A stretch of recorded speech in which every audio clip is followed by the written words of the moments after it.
देखिए भाई कितनी खूबसूरत जगह है और उस खूबसूरती को बिगाड़ने वाले हम।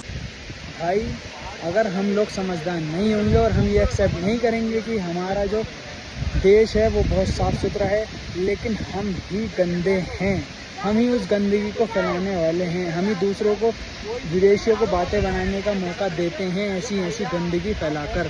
तो ये चीज़ आप ना करें और मैं भी कोशिश करूँगा कि मैं भी इन फ्यूचर ये चीज़ ना करूँ।